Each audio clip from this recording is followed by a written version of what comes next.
Hai, terima kasih sudah klik video ini. Gua akan bahas pertandingan spesial dari game babak ketiga.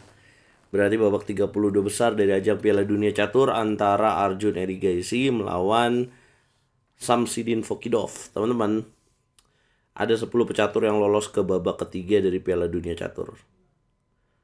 Dan ini berarti gila banget ya. Peluangnya besar banget. Buat teman-teman yang belum tahu, Piala Dunia Catur ini memperebutkan 3 tiket untuk bisa ikut turnamen kandidat. Nanti turnamen kandidat itu ada 8 pemain yang juara prestisius event FIDE. Dan nanti pemenang dari turnamen kandidat itu akan menjadi penantangnya Gukes. By the way, Gukes juga ikut Piala Dunia Catur ini. Langsung aja kita bahas gamenya. Ini menarik banget. Akurasinya tinggi banget, 97%. Buat yang menang, siapa yang menang? Jangan lupa like, share, komen, dan subscribe channel RL Chess dan jadi langganan di YouTube RL Chess. Kalau pengen jago, gabung RL Chess Academy. Arjun mulai dengan D4, kemudian kuda F6, putih C4, hitam E6. Putih kuda F3, hitam D5. Putih kuda C3, hitam C5. Ini adalah Queen Gambit Decline ya, variasi 3 kuda. Gambit menteri ditolak. Atau bisa juga disebut dengan Semita Rush Defense. Susunannya seperti ini. Putih makan pion D5, hitam makan pion D4, putih makan nggak makan balik ya, tapi lakukan skak menteri A4, hitam bishop D7, makan pion D4 pakai queen, makan D5. Nah, jadi kenapa putih mesti lakukan skak kemudian ngambil pion D4 supaya terjadi susunan pion terisolasi. Ini namanya struktur pion terisolasi. Lah berarti putih bisa mengambil pion di petak D5 dong sekarang. Yes, dilakukan oleh Arjun. Kemudian hitam queen ke petak A5, skak, putih kuda C3 balik, hitam kuda C6. Hitam berani melakukan kompensasi atau pengorbanan satu pion ini. Kok berani ya? Kenapa? Karena pengembangan perwiranya lebih cepat. Bahaya nggak nih buat putih? Sejauh ini sih masih aman nih. Putih, tapi mesti akurat banget ya. Putih queen ke petak D1, hitam menyerang kuda E4, putih bishop D2, terjadi pertukaran kuda dan bishop, dimakan balik dengan kuda. Hitam punya sepasang bishop. Counter lagi, bishop B4. Putih benteng C1, hitam makan, putih makan pakai benteng. Kemudian hitam ngambil pion di petak A2. Pionnya jadi seimbang lagi dong. Sama-sama raja masih di tengah ya. Dan kemudian putih lanjutkan dengan kuda ke petak C4. Ini menarik ya langkahnya. Tujuannya mau ngapain? Mau jaga, mau buka jalur D supaya menterinya hidup.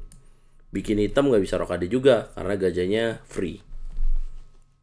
Gajah ke petak E6. Putih mainin langkah E4. Kemudian hitam mainin benteng D8. Nah ini yang menarik. Bukannya buru-buru rokade ya, tapi benteng D8. Putih masuk kuda ke petak D6.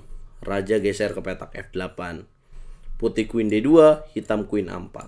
Sama-sama taktikal ya. Dan sama-sama dua pemain yang menyukai gaya brutal seperti ini. Gaya yang unclear.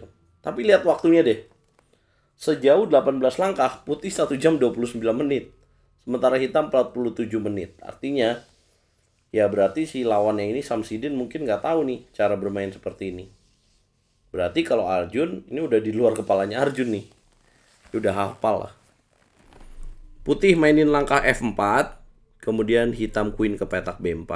Putih E5, hitam F6. Ya, langkah yang kurang tepat. Harusnya di sini G5. Supaya apa? Kalau dimakan pionnya jatuh, jadi terjadi ancaman pin. Gini nih harusnya. Kalau dimakan unggul buat hitam. Nah kalau G5 putih biasanya akan jalan bishop B5. Supaya kalau dimakan F4 nya makan C6 gini. Nah hitam biasanya akan jalan kuda ke petak E7. F6 ya, Grandmaster juga bisa nggak tahu juga lain kayak gini ya. F6 bukan langkah yang tepat. Arjun mainin langkah bishop D3. Dimakan dong pionnya. Gak apa-apa, dimakan balik. Makan kan? Harusnya di sini H6 dimakan. Bahaya nggak tuh buat hitam? Bahaya dong. Kalian tahu nggak gimana cara putih menang atau unggul lebih besar dalam posisi ini? Yap, mainin langkah. Mainin langkah apa teman-teman? Mainin langkah rokade pendek. Raja geser ke petak G8, bishop F5. Ancam bishop. Kalau dimakan gimana tuh? Bahaya.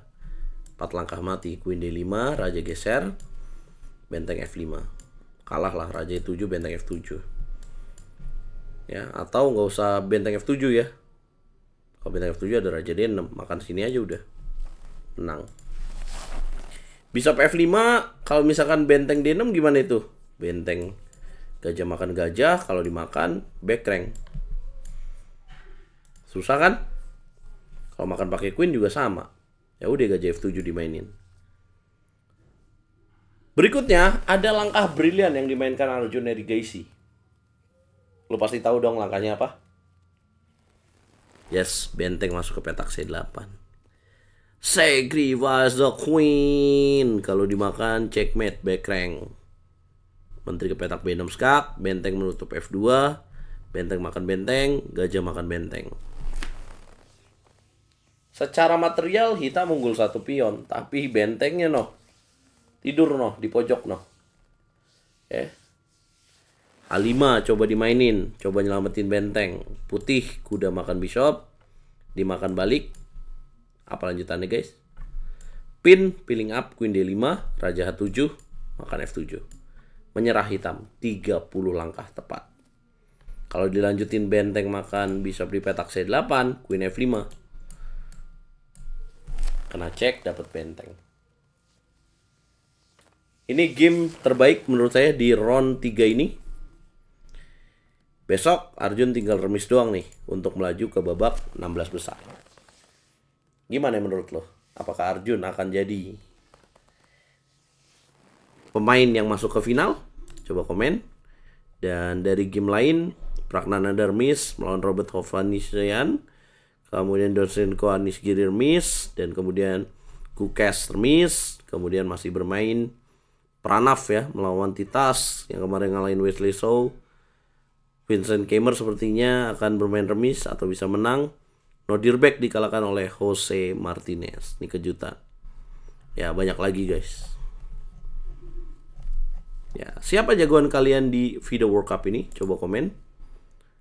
Jangan lupa pantau terus perkembangan catur hanya di YouTube RL Chess. Jangan lupa follow Instagram aku juga, follow TikTokku, dan juga follow Twitchku. Apakah semua akan Arjun Erigaisi pada waktunya? Belum tentu ya guys ya. Kan masih ada Pragnanandar.